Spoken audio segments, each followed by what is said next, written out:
안녕하세요. 박지숙의 마인드 힐링 시간입니다. 지금은 그 어느 때보다 우리의 면역력이 가장 중요한 시기인 것 같은데요. 더군다나 계절도 차가운 겨울이라 우리의 호흡기 관리 또한 건강에 가장 기본이 되어야 될 것 같습니다.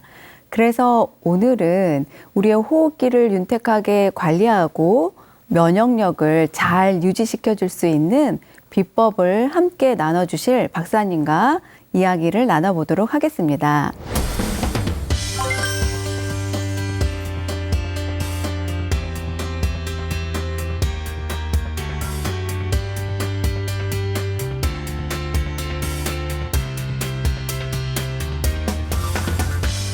실제 감기는 끝났는 것 같은데 내 몸이 오슬오슬 춥다든가 이런 건 끝났는 것 같은데 힘이 없고 완전히 안 떨어진 상태가 굉장히 오래 가는 경우들이 많습니다. 맞아요. 이렇게 손을 이렇게 우리 꽈서 크로스해서. 예. 네. 그래서 이렇게 자극을 주신다든가 약간 옆으로 돌려주신다든가 하면서 팔에 자극을 좀 주신다라고. 팔에요? 예.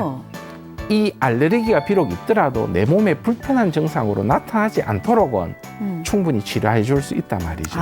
사실은 장의 기능들이 어느 정도 활성화되고 튼튼하면은 사실 비록 내가 고등의 알레르기가 있다 하더라도 음식물을 섭취했을 때 이게 안에서 어느 정도 장에서 1차 필터링을 해버리니까 정상으로 발현이 안 될 수 있는 거죠.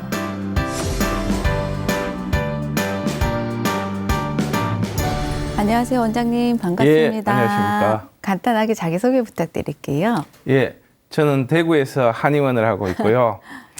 주로 호흡기 질환이나 코 질환을 치료하고 있는 한의학 박사 이판재라고 합니다. 네. 먼 데서 이렇게 귀한 걸음 해주셨습니다. 원장님, 예. 이 환절기에는 우리가 왜 이렇게 면역력이 떨어지고 호흡기 질환이 잘 걸리게 되잖아요. 예. 혹시 그 이유가 있을까요? 예, 환절기가 되면 일반적으로 밤낮의 기온차가 굉장히 커집니다. 온도차가. 예. 그럼 우리 몸이 이 변화된 날씨에 체온이 적응을 해야 됩니다. 네. 그러니 낮에는 따뜻한 기운, 그리고 밤이나 저녁에는 찬 기운에 우리 몸이 적응을 하려면은 체온 조절을 하기 위한 어떤 변화가 일어나게 됩니다. 네. 주로 이제 외부 공기가 들어온 걸 차단하기 위해서 날씨가 차우면은 코가 붓고 그다음에 우리 모공들도 전부 체온을 보호하기 위해서 닫게 되죠. 이렇게 되면은 우리 몸의 혈액들이 그런 기능을 하기 위해서 피부 쪽으로 몰리게 됩니다. 그러면은 평소에 장기 뭐 간이라든가 뇌라든가 이런 데 있던 혈액들이 피부 쪽으로 쏠리게 되니 제 기능들이 아무래도 떨어질 수밖에 없죠. 그러면은 적절한 어떤 변화에 잘 적응을 못하기 때문에 감기라든가 뭐 기타 호흡기 질환에 좀 더 잘 노출될 수밖에 없습니다. 네. 그럼 요새 사실은 가장 이제 이슈가 되고 있는 게 코로나잖아요, 다들. 근데 이제 이 코로나와 호흡기 질환과 어떤 상관관계가 있는지 궁금하거든요. 예, 지금 이 코로나가 사실은 예전에도 있었던 코로나죠. 감기 바이러스였는데 이게 지금 변종이 되면서 굉장히 문제를 일으키고 있는데 일반적으로 우리가 호흡을 할 때 이 공기 중에는 굉장히 많은 세균들과 바이러스들이 있습니다. 근데 이 바이러스들이 사실 공기를 통해서 우리 몸에 들어올 때 코 앞에서 콧물을 채취해 보면은 세균이나 바이러스가 다 굉장히 많이 보이거든요. 그런데 이게 코 점막을 통해서 목 있는 데쯤 와서 채취를 해보면은 굉장히 많이 없어져 버린단 말이에요. 필터링이 되는군요. 그렇죠. 그렇게 필터링이 되는 기능을 우리들은 가지고 있었는 거죠. 근데 이게 잦은 감기라든가 비염이라든가 호흡기 질환의 어떤 노출이 되게 되면 이 기능들이 굉장히 많이 떨어지게 됩니다. 그러면은 아무래도 외부에 있던 바이러스들이 좀 더 잘 노출되고 많은 양이 들어오더라도 필터링이 안 되니 우리 몸에서 그대로 타격을 받을 수밖에 없는 상황이 되는 거죠. 그래서 코로나에 똑같이 걸렸는데도 무증상자들이 있는 반면에 굉장히 위험해지는 사람들이 그런 어떤 각각의 신체 컨디션의 차이라고 보셔야 될 것 같습니다. 어떻게 보면 이제 그 필터링을 하는 나의 호흡기의 건강 상태가 중요한 영향을 미친다. 이 그렇죠. 말씀이시군요. 예. 근데 요새는 정말 기침만 이렇게 하더라도 덜컥 겁이 나는 상황이에요. 예, 예. 근데 일반적인 또 감기이실 수도 있잖아요. 예. 네, 일반적인 이제 감기 질환은 우리 이제 한방에서 볼 때는 또 이제 어떻게 보시나요? 예, 감기라는 거는 예전에는 감모라고 표현했습니다. 감모요? 그러니까 예, 어떤 나쁜 기운에 네. 내가 이 감촉이 된다라는 그런 뜻이거든요. 근데 우리가 평소에는 이렇게 정상적인 기온인데 이 기온들이 너무 편입되면은 네. 굉장히 차와진다든가 바람이 많이 분다든가 아니면 아주 건조해지게 되면 우리 몸이 적절하게 대응을 못 하니까 이제 바이러스나 이런 것들이 활동하기 좋은 상황이 되어버리게 됩니다. 이거를 이제 감기라고 하는데 한방에서는 현대의학과 조금 차이가 있게 보는 게 현대의학은 그 감기 걸리는 원인이 그 감기를 일으키는 바이러스로, 예, 네. 거기에 좀 더 집중하는 반면에 네. 한의학에서는 감기가 걸리는 환경 자체에 좀 더 집중을 하게 됩니다. 네. 그렇기 때문에 이제 감기에 대한 어떤 치료라든가 대응도 좀 차이가 있는데요. 서양의학에서는 이제 항생제라든가 이렇게 해서 치료를 하는 반면에 바이러스를 이제 죽이고 사멸하는 데 포커스를 예, 맞추는 거죠. 그쪽으로 좀 더 신경을 쓰는 반면에 한의학에서는 이제 초기에는 바이러스가 들어와서 내 몸이 그 면역력으로 싸우는 과정에서 뭐 열이 난다든가 오솔오솔 춥다든가 이런 것들이 나타날 때 그 상황을 좀 더 빨리 해결해 주기 위해서 다양한 치료를 하죠. 그런데 조금 특징적인 것은 그 치료를 하고 끝을 내는 게 아니라 사실은 이 치료 과정에서 우리 몸의 에너지가 면역력이 많이 소모되고 나면은 체력이 떨어지면서 네. 허탈해지게 됩니다. 네. 이런 상황이 됐을 때 보면 실제 감기는 끝났는 것 같은데 네. 내 몸이 오솔오솔 춥다든가 이런 건 끝났는 것 같은데 힘이 없고 완전히 안 떨어진 상태가 굉장히 오래 가는 경우들이 많습니다. 맞아요. 그래서 보통 감기는 뭐 한 일주일이면 된다라고 네. 하는데 실제 뭐 한 달씩 이렇게 가는 분들이 있거든요. 그 뒤에는 엄밀히 말해서 감기라기보다는 감기 후유증으로 봐야 됩니다. 네. 그런데 이 상황을 이제 체력을 보완시켜주는 보약들을 쓴다든가 하면 굉장히 좋아지거든요. 네. 그런데 일반인들은 이해가 잘 안 될 것 같습니다. 감기에 보약을 쓴다니? 네. 그런데 그게 감기 자체에 쓴다기보다 감기 뒤 그 허탈해진 상황을 회복해주면은 빨리 감기가 마무리가 되는 거 하나 하고 재발이 안 되게 됩니다. 네. 예, 그렇게 마무리가 되는 부분이 한의학에서 좀 더 감기를 치료하고 대응하는 방법의 차이라고 네. 할 수 있습니다. 정말 중요한 말씀이신 것 같아요. 사실 우리는 이제 감기에 걸렸다 그러면 어떤 그 증세를 없애는 데만 포커스를 맞추잖아요. 근데 이제 더 중요한 거는 그 증세를 없애고 그것을 이제 완전히 내 몸이 건강하게 회복되는데 또 노력을 해야 된다. 예. 예. 보통 그 감기 같은 경우도 사실은 한 2, 3일 그 급성기에 몸이 막 아픈 거는 약을 먹는다든가 해서 덜하게 네. 만들 수 있는데 그 뒤에 남아있는 왜 안 떨어지고 있는 이 상황으로 고생하시는 분들이 실제 굉장히 많습니다. 네. 그런데 뭐 특별히 하실 방법도 없고 해서 굉장히 괴로워하시는 네. 경우들이 많죠. 네.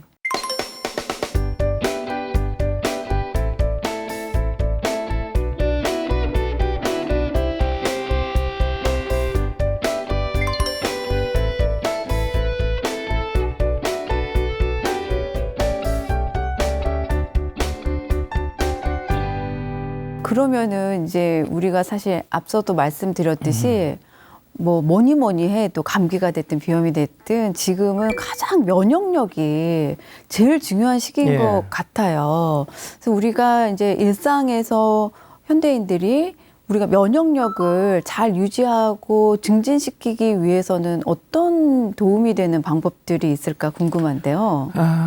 이 면역력이라는 것들에 대한 어떤 한의학적 네. 표현을 보자면은 한의학적으로는 면역력과 가장 관계가 깊은 게 폐에 해당합니다. 폐. 예. 네. 근데 요 폐라는 게 서양의학의 폐와는 조금 이미지가 다릅니다.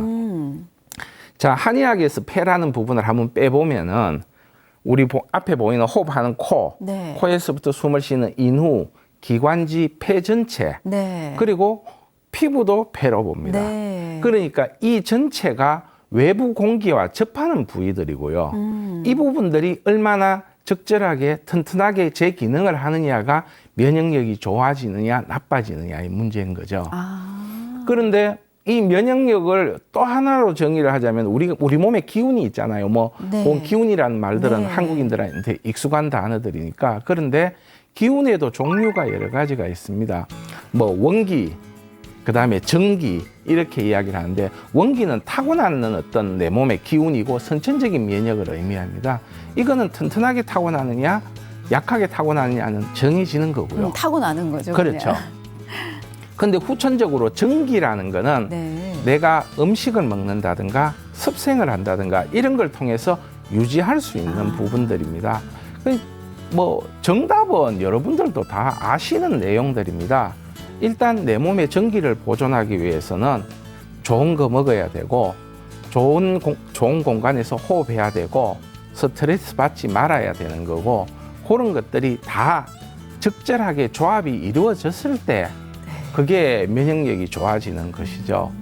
요즘처럼 좀 험한 시기에는 좀 더 본인이 적절하게 그 부분에 대한 관리를 해주시는 게 좋고요. 뭐 본인의 몸에 따라서 영양제라든가 뭐 좋은 약제 같은 거를 뭐 차 형태로 마신다든가 네. 하면서 본인 몸을 관리해 주시는 게 굉장히 중요할 것 같습니다. 네. 아니 역시 이제 그 면역력에는 호흡기가 가장 중요한 관계가 예. 있고, 피부도 이렇게 숨을 쉬는 예, 그렇습니다. 호흡기 중에 하나다라는 말씀을 해주셨고, 예. 그다음에 두 번째 이제 근본적으로 우리의 면역력을 잘 유지를 하기 위해서는 뭐니 해도 나의 어떤 생활 습관을 건강하게 유지해야 된다. 예, 그렇습니다. 네. 그러면 선생님, 예. 지금 이제 방금 말씀해 주실 때 어떤 우리 면역력에 좋은 뭐 음식이나 차 이런 거를 얘기를 해 주셨잖아요. 예.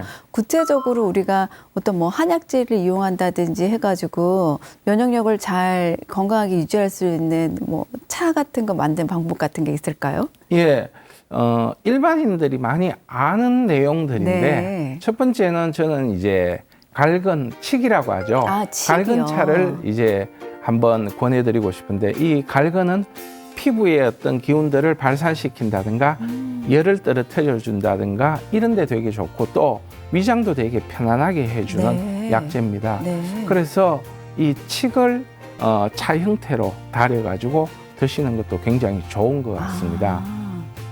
그리고 몸이 많이 찹다, 추위에 굉장히 민감하신 분들, 네. 주로 몸이 조금 마르시고 냉하다. 예, 네. 냉한 분들은 생강차를 굉장히 권해드리고 싶고요.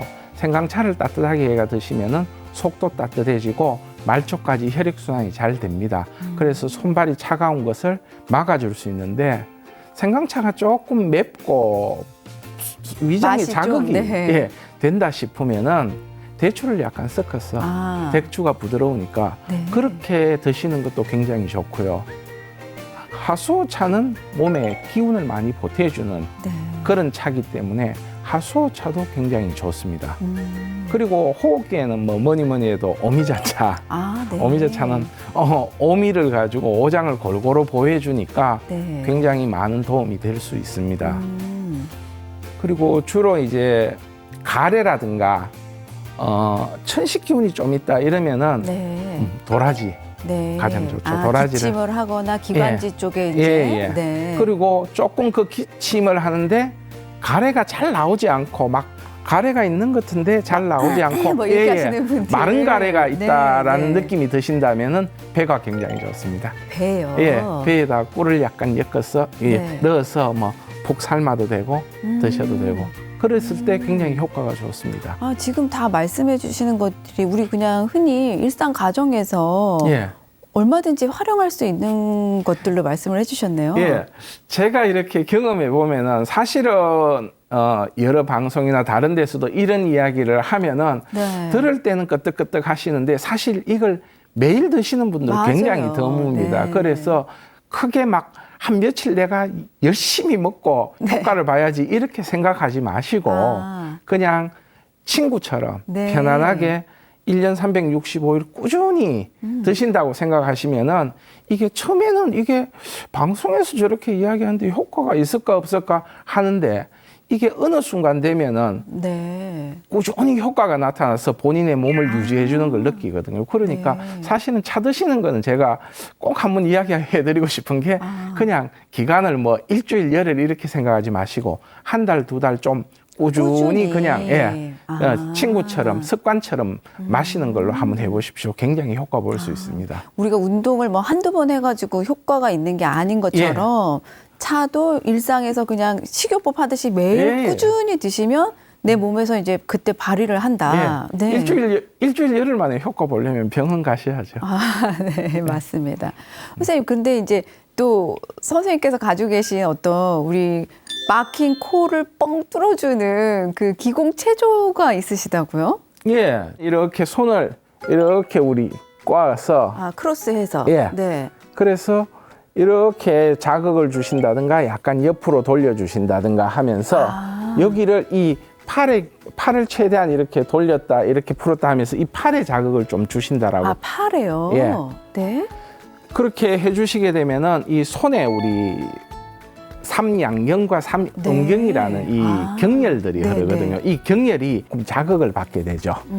우리 목욕탕에서 경락 받는다라고 이야기하는 게 사실은 이 경락을 이렇게 자극하는 방법인데 그렇게 강제적으로 하지 않더라도 우리가 스트레칭 하듯이 자극이 일어날 수 있습니다. 그러니까 이제 스트레칭과 마사지를 겸한 그렇죠. 본인 혼자 할 수 있는 것들입니다. 물론 뭐 강하게 하실 필요는 없고요. 했을 때 뻐근하게 기분이 좋을 정도. 근데 여기에 그러면 흐르는 이 어떤 경혈이 우리의 어떤 코랑 연관이 있나요?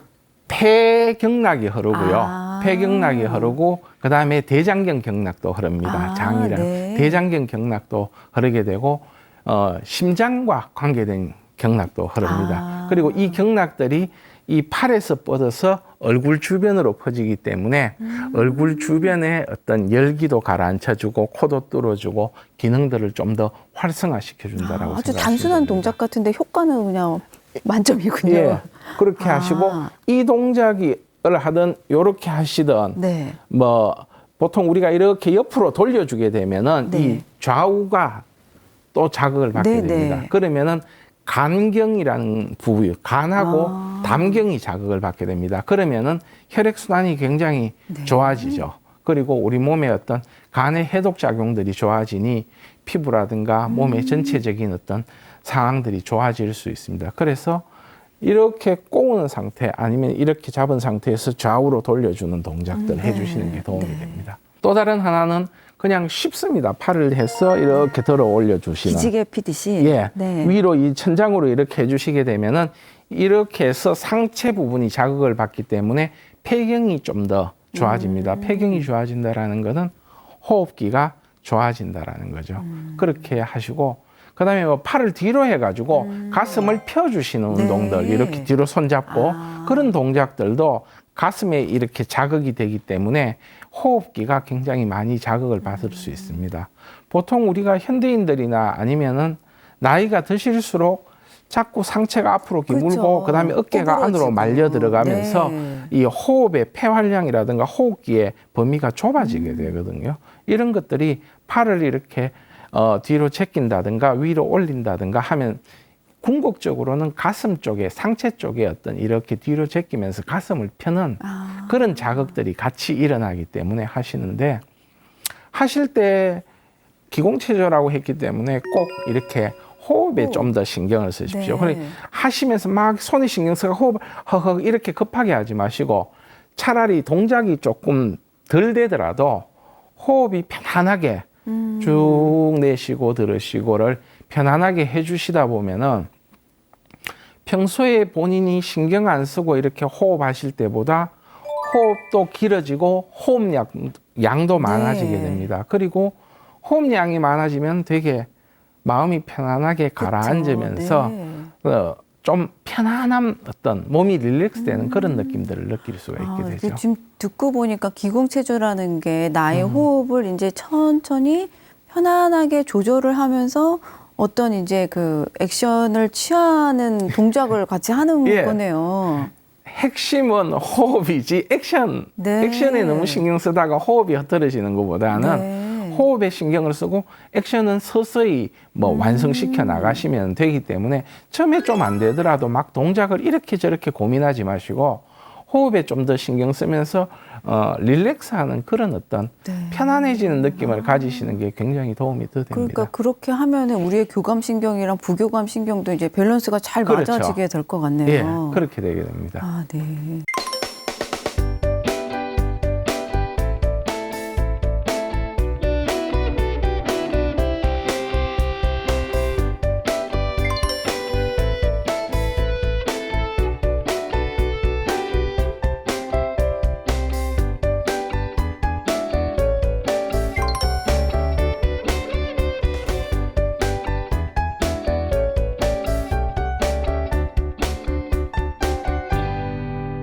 아니 또 현대인들의 고질병 중에 하나가 사실은 알레르기거든요. 예. 뭐 이렇게 바람만 불어도 먼지에 뭐 기온에 또 많은 분들이 요새는 또 음식에 이렇게 아주 알러지 때문에 지긋지긋해 하시는 분들이 참 많습니다. 근데 이 알러지도 한약으로 극복할 수 있다고요?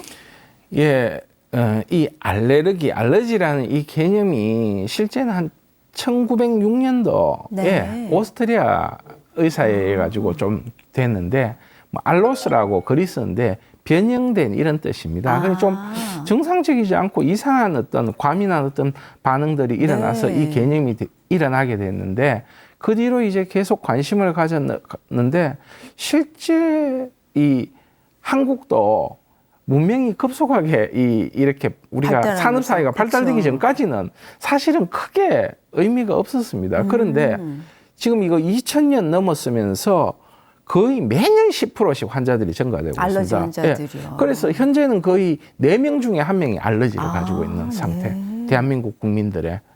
그렇게 이렇게 많은 게 됐는데 그러면은 저는 이제 이 알러지라는 부분에 대해서 네. 우리가 알레르기라는 게 면역 체계의 문제잖아요. 그러니까 특정 질환에 대해가 굉장히 과민 반응이 일어나면서 면역 반응이 과잉으로 일어나서 나타나는 네. 현상을 우리가 전형적인 항원 항체 반응 이거를 알레르기라고 하는데 네. 이 부분도 있고요. 실제 항원 항체 반응은 아닌데 굉장히 과민 반응에 의해서 알레르기 반응처럼 느껴지는 부분이 있거든요. 네. 뭐 예를 들어 우리가 복숭아다, 고등어에 알레르기가 있다. 네. 이거는 전형적인 항원 항체 반응이죠. 그런데 찬바람에 알레르기, 네. 나는 찬바람만 불면 알레르기가 일어나. 네, 네. 이거는 좀 표현이 이상하죠. 네. 그런데 이거조차도 우리가 알레르기로 보는 게 항원 항체 반응이라고 이야기했을 때는 사실은 맞진 않지만 우리 몸이 너무 과민하게 반응하는 반응을 일으키는 그런 거군요. 부분들로 봤을 때는 이 부분도 알레르기라고 네. 할 수 있죠. 네. 그리고 어떤 특정 질환에 알레르기가 있더라도 알레르기가 이 감도가 굉장히 높으신 분은 사실은 어떻게 할 방법이 없어요. 그런데 이 강도가 약하게 있는 분들은 생활 속에서 충분히 극복할 수 있거든요. 예를 들어서 내가 고등어 알레르기가 있는데 고등어를 먹을 때마다 두드러기가 난다든가 하진 않죠. 네. 대부분 분들도 헷갈리실 겁니다. 내가 분명히 고등어 알레르기가 있는데 어떤 때는 두드러기가 그쵸. 나고 어쩔 때는 근데 또 괜찮고. 거의 대부분 안 난단 말이에요. 이런 어떤 항원 항체 반응은 몰라도 나머지 부분들 그리고 이 알레르기가 비록 있더라도 내 몸에 불편한 증상으로 나타나지 않도록은 충분히 치료해 줄 수 있단 말이죠. 그걸 어떻게 하나요? 크게 두 가지인데 일단은 우리 알레르기는 호흡기를 통해서 네. 감작되는 경우와 이제 음식을 통해서 일어나는 경우들이 있죠. 그런데 양방에서도 많이 쓰고 있는 방법이지만은 조금씩 이제 자극을 주다 보면 그 면역 체계에 적응을 하는 그런 이 항체에 대해가 저항성이 생기게 되는데 양방 치료는 되게 좀 오래 걸리는 경향이 있습니다. 그런데 한의학적 치료를 해서 이 증상을 가라앉혀 놓고 감작이 되지 않은 상태에서 계속 시간이 흐를수록 면역 체계가 이제 이 부분에 대해서 과잉 반응을 하지 않는 상태로 뭐 치료를 할 수가 수 있는. 있게. 예, 이게 꼭 우리 몸의 면역 체계가 진흙을 주물러서 만들듯이 그렇게 세팅을 하면서 점점 할 수 있는 부분들은 충분히 있거든요.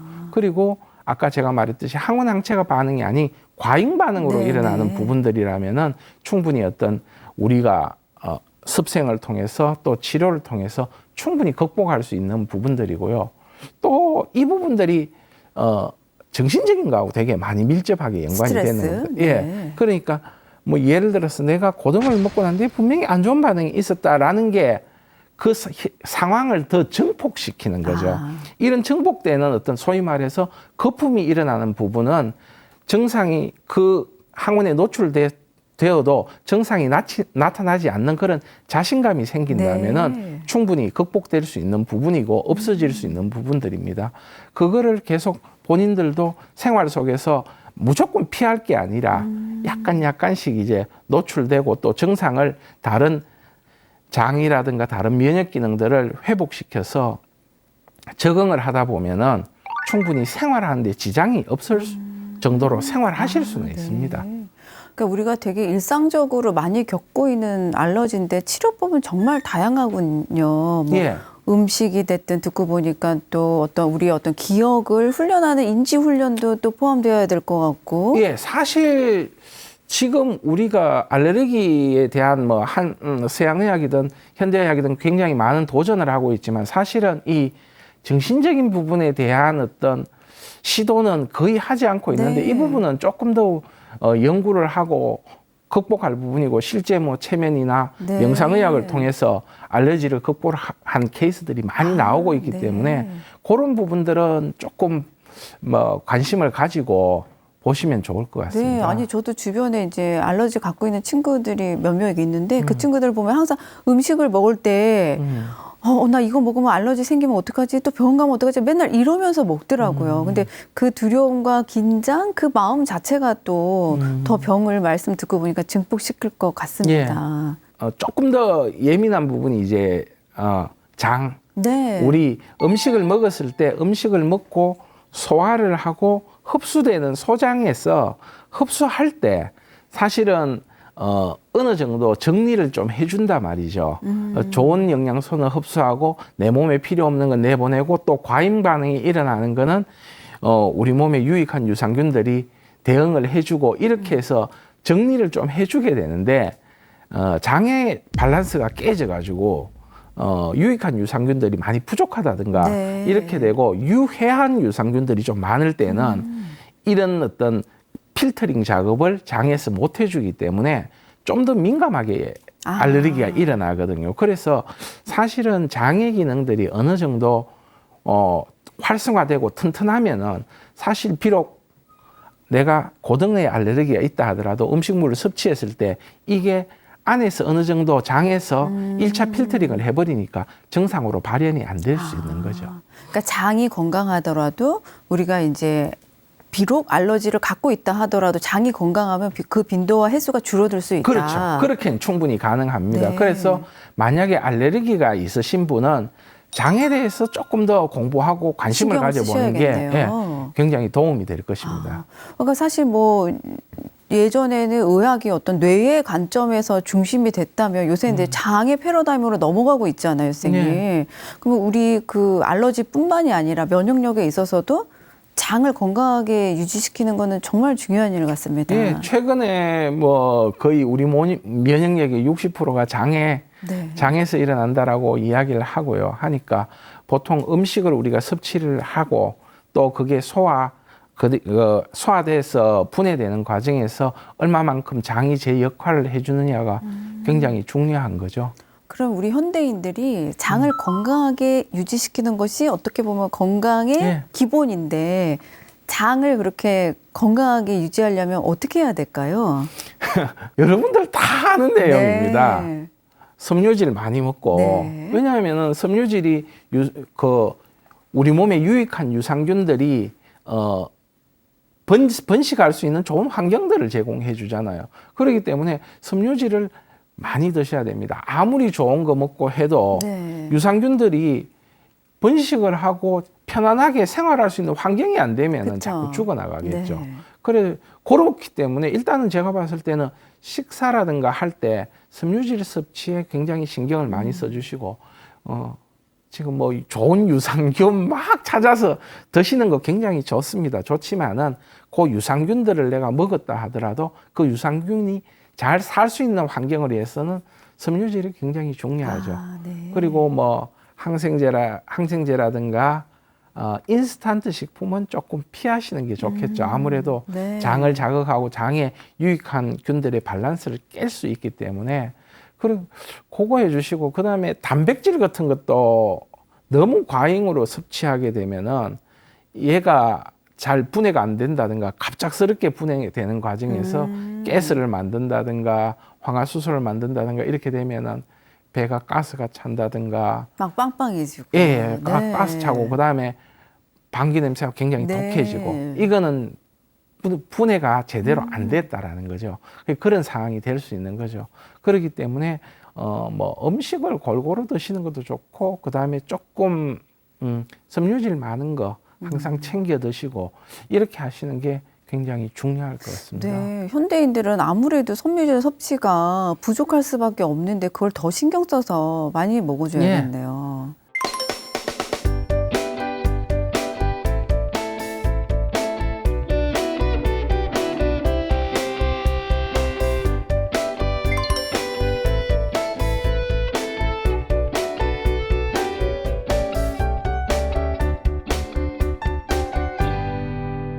아니 그리고 이제 지금부터 어떻게 보면 우리 자녀를 둔 학부모님들이 가장 솔깃한 내용일 것 같은데 우리가 코가 건강해지면 성적이 올라간다고요?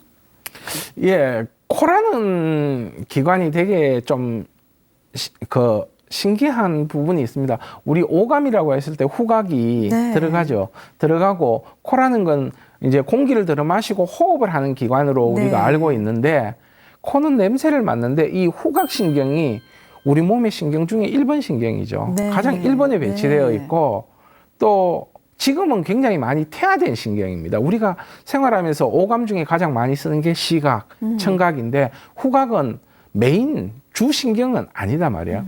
그런데 이 후각이라는 거는 우리가 냄새를 맡으면 이 냄새 맡는 자극이 우리 몸의 대뇌 변연계라는 데로 네. 바로 갑니다. 유일하게 바로 가는 신경이거든요. 네. 그런데 이 변연계라는 게 우리 몸의 원초적인 걸 하죠. 뭐 식욕이라든가 성욕이라든가 이런 것들을 하고 감성을 굉장히 네. 풍부하게 해준단 말이에요. 그렇기 때문에 후각이 발달할수록 감성이 풍부해지고 소위 말해 EQ가 굉장히 좋아지게 되는 거죠. 네. 그런데 청소년기에 코 질환이 있어서 이 냄새 맡는 후각이 조금 자극을 덜 받게 되면은 대뇌 변연계도 성숙이 좀 덜 되죠. 그러면 어른이 돼서 굉장히 좀 감정이 메마른 사람이 될 수 있습니다. 너무 제가 극단적으로 이야기할지 모르지만 약간 어떤 사물을 봐도 감동을 덜 느끼고 좀 드라이하게 사는. 예, 네. 사람 간의 어떤 애정이라든가 이런 거에 대해 가지고 좀 밋밋해질 수 있는 거죠. 공감 능력도 좀 예, 떨어지고. 그러다 보니까 사실은 우리가 뭐 냄새 좀 못 맡는다고 생활에 지장은 없죠. 팔이나 다리가 아프면 네. 생활에 지장을 주지만 그렇게 생각할 수 있지만 이 코라는 감각은 굉장히 인간의 웰빙에 많이 관여를 합니다. 네. 그래서 냄새를 잘 맡고 후각 기능이 좋은 사람들은 좀 더 감성도 풍부해질 수 있고요. 또 간혹 지금 후각이 마비가 되면은 미각이 같이 마비가 되는 경우들이 많거든요. 그러다 보면은 맛도 못 느끼고 이러면 사람들이 굉장히 우울해지는 경우들이 많습니다. 그렇기 때문에 코는 굉장히 이런 어떤 감수성을 풍부하게 하는 부분이 있고요.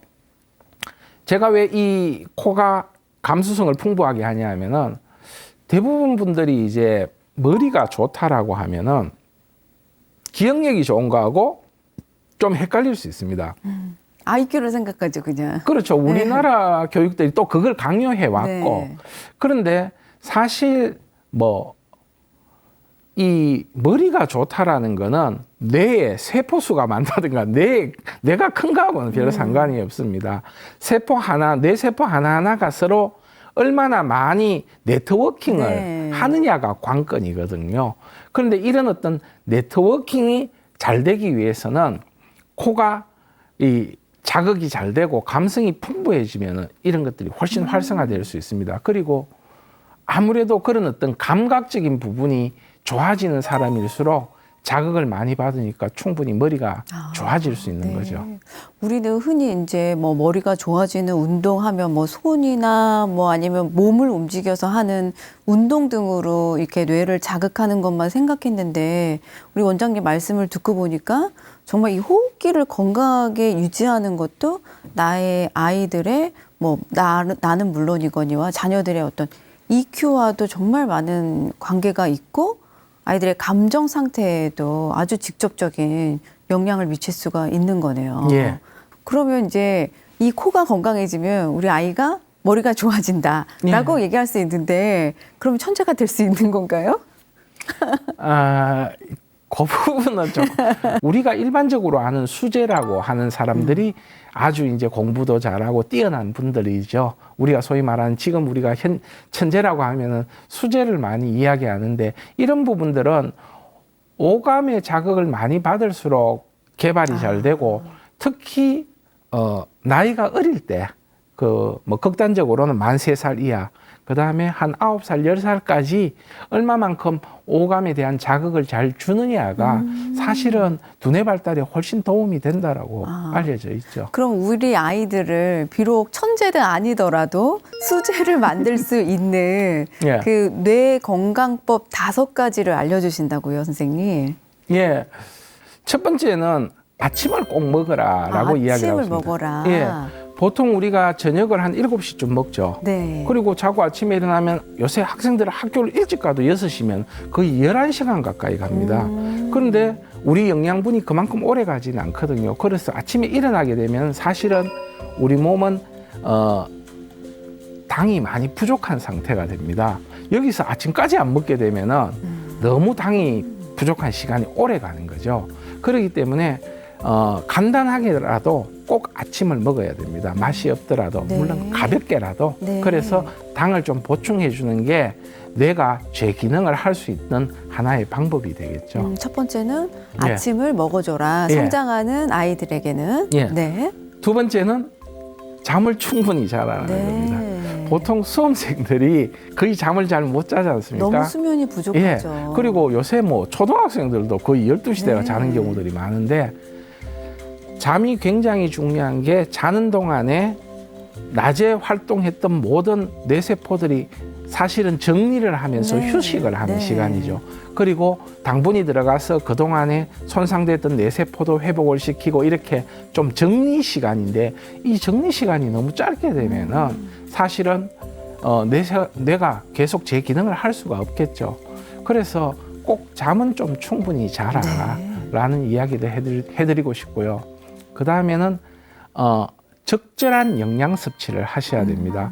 우리가 머리가 좋아지는 게 뇌가 하고 있고 뇌는 뭐 산소나 당분이 네. 굉장히 민감하지만 그거 이외에 다양한 면역을 도와주는 것들이나 미네랄들이 조금씩 다 역할들을 한단 말이에요. 그렇기 때문에 영양을 골고루 섭취하는 것도 굉장히 중요한 거죠. 네 번째는 일정 시간 운동을 좀 해주는 게 굉장히 네. 좋습니다. 아까 말했듯이 우리 몸에 뇌를 자극할 수 있는 건 근육이라든가 관절에 굉장히 많은 수용기들이 뇌에 자극을 줘서 뇌를 활성화시켜 주거든요.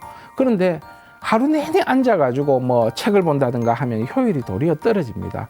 밖에 나가서 10분, 20분 운동을 한다든가 스트레칭을 통해서 환기를 시켜주는 부분도 있지만 실제 신체가 자극을 받아서 뇌를 활성화시킬 수 있거든요. 그래서 일정 시간 가볍게 운동을 해주는 것을 꼭 추천해드리고 네. 싶습니다. 그리고 5번째는 마찬가지입니다. 천연향을 써서 후각을 좀 자극해주라. 후각을 발달시켜줘라. 예, 그게 뇌를 또 하나 가볍게 자극할 수 있는 방법입니다. 그런데 싼 향은 쓰지 마십시오. 그쵸. 싼 향은 알코올이라든가 자극적인 게 뇌를 도리어 너무 과하게 자극해서 뇌 세포들을 손상시킬 수가 있습니다. 그래서 천연향 그리고 부드러운 향을 써서 자극을 해주면은 뇌가 최고의 그 상태를 유지할 수 있게 될 것 같습니다. 정말 도움되는 말씀을 해주셨어요. 예. 그러니까 그 마지막으로 이제 말씀 주신 어떤 천연향이라는 것은 이제 아로마 오일 말씀해 주시는 예. 거죠. 그리고 그 향들을 자는 침대 쪽에 살짝씩 뿌려준다면 네. 우리가 자더라도 맞아요. 사실 내가 인식은 하지 못하더라도 그 향은 꾸준히 자극을 주거든요. 네. 그거 굉장히 효과적입니다. 네, 그래서 잠을 주무실 때 베딩에 뿌려주시는 것도 도움이 되고 예. 또 제가 자주 드린 팁 중에 하나는 이제 뜨거운 물이나 가습기에 그렇죠. 한두 방울 떨어뜨려서 이렇게 호흡, 점막을 예. 이렇게 건강하게 유지해 주는 것도 그게 뇌 건강에도 바로 도움이 되는군요. 예, 그렇습니다. 네.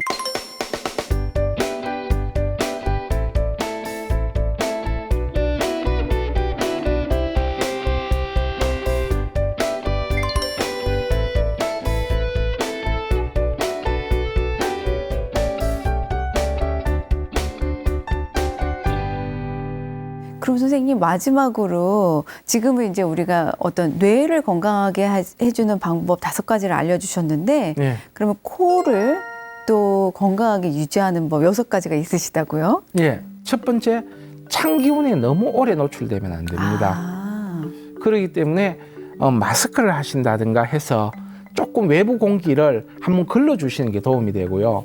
어쩔 수 없이 찬 기운에 노출된다면 최대한 몸을 감싸서 체온을 올려서 코가 외부 바람이 바로 안 들어오도록 해줄 수 있도록 해야 됩니다. 아니 그래서 요새 코로나 때문에 다들 마스크를 쓰고 계시잖아요. 예. 그래서 일반 감기 환자는 엄청 줄었다고 하더라고요. 예, 그게 굉장히 그런 부수적인 효과가 나타나는 네. 건데 실제 한의원에 있어도 감기로 오는 환자들이 많이 줄으셨어요. 엄청 줄었습니다. 네. 그게 마스크의 효과일 수 있는 거죠. 네, 첫 번째는 예. 마스크를 쓰거나 하여서 외부에 너무 차가운 공기에 노출을 심하게 하지 마라. 예. 네. 그리고 두 번째는 습도에 신경을 꼭 써주셔야 됩니다. 아, 건조하지 않게. 예.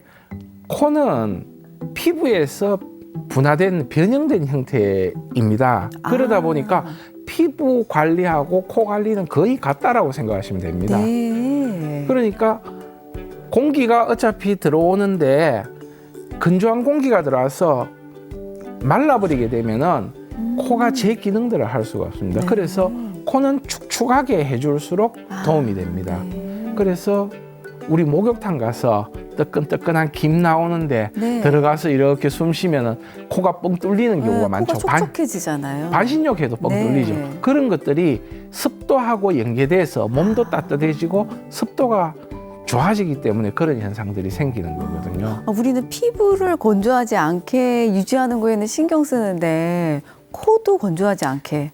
제가 환자분들한테 그런 이야기를 합니다. 왜 코에는 스킨도 바르고 로션도 네. 바르고 에센스를 바르면서 피부에는 네. 코에는 왜 하나도 해주지 않느냐. 똑같이 공기가 네. 공기가 통하는 부분인데 차라리 코는 공기가 더 세게 지나가는 부분인데 네. 피부는 데이기만 하지만 그래서 그런 부분들을 가지고 최소한 습도 조절이라도 좀 네. 해주라. 네. 그다음 감기가 걸린다든가 콧물이 난다든가 할 때 좀 조기에 치료하는 게 좋습니다. 아, 실제 이렇게 한의원에 있다 보면은 막 3개월, 4개월 동안 말했듯이 감기가 3개월, 4개월 가요 이렇게 하고 오시는데 그때쯤 되면은 처음에는 감기였을지 모르지만 점막이 시달리면서 점점 탄력을 잃어갑니다. 앞에 말했듯이 코는 피부하고 똑같았겠죠. 피부처럼 시달리게 되면 이 점막이 탄력을 잃고 실제 사진을 보면 쭈글쭈글하게 변해버리게 됩니다. 네. 그렇게 쭈글쭈글하게 변하기 전에 초기에 어떤 증상이 있을 때 와서 치료를 하면은 굉장히 그냥 별거 아니게 깔끔하게 치료가 되는데 이게 어떤 분들은 몇 개월, 몇 년에 걸쳐 지나서 오시면은 너무 사실 묵혀두면. 예. 시간도 오래 걸리고 치료의 완성도도 떨어지게 됩니다. 그래서 될 수 있으면은 조금 증상이 초기에 나타났을 때 적극적으로 좀 치료를 해주시라라는 이야기를 꼭 해드리고 초기에 싶거든요. 치료를 해라. 예. 네. 그 다음에는 똑같습니다. 적절한 영양 상태를 유지하라. 네. 영양이 어느 정도 우리 몸에 적절해지면은 이 면역 기능들이 좋아지고 호흡기도 굉장히 탄력을 가지기 때문에 외부의 어떤 공기에 대한 반응이 되게 빨라지고 잘 하게 됩니다. 그렇게 되면은 호흡기가 튼튼해지니까 뭐 크게 문제도 안 일어나고 잘 생활할 수 있거든요. 그 다음은 과도한 스트레스를 피하라라는 이야기를 해드리고 싶은데, 뭐 스트레스는 모든 병에 만병의 근원이죠. 그래서 스트레스가 있고 굉장히 고민이 많은 사람들은 우리 코에서 단내가 난다라고 이야기하죠. 네. 진짜 코가 마르면서 아주 바짝 쪼그라들 정도로 되시는 분들이 굉장히 많습니다. 그래서 스트레스가 쌓이지 않게 최대한 좀 스트레스를 풀어주면서 생활하실 필요가 있을 것 같습니다. 마지막으로 깨끗한 환경을 유지하는 게 중요합니다. 깨끗한 환경. 예, 어차피 우리가 공기를 들어 마시기 때문에 동물 털에 대한 알레르기가 있는 분들은 최대한 뭐 아쉽겠지만 강아지나 고양이 조금 피해 주시는 거 좋고요. 그렇게 원인이 제공되는 상태에서는 치료를 하게 되면은 효과를 조금 보다 어느 순간 더 이상 진전이 안 일어납니다. 그래서 본인이 이제 뭐 먼지 같은 거, 침구류 먼지라든가 그 다음에 미세먼지가 있을 때는 피해주고 이렇게 해서 좀 깨끗하고 청결한 어떤 환경을 유지하게 된다라면은 코는 충분히 건강하게 유지될 수 있습니다. 깨끗한 주거 환경을 유지하여라. 예. 네. 아니, 오늘 선생님 말씀 이렇게 듣고 보니까 우리 호흡기가 하는 일이 정말 많이 있네요. 예. 네. 그래서 오늘 먼 데서 오셔가지고 이렇게 요새 시기 적절한 말씀들을 나눠주셔서 정말 감사드립니다. 예. 오늘 이렇게 이야기 나눠보니까요.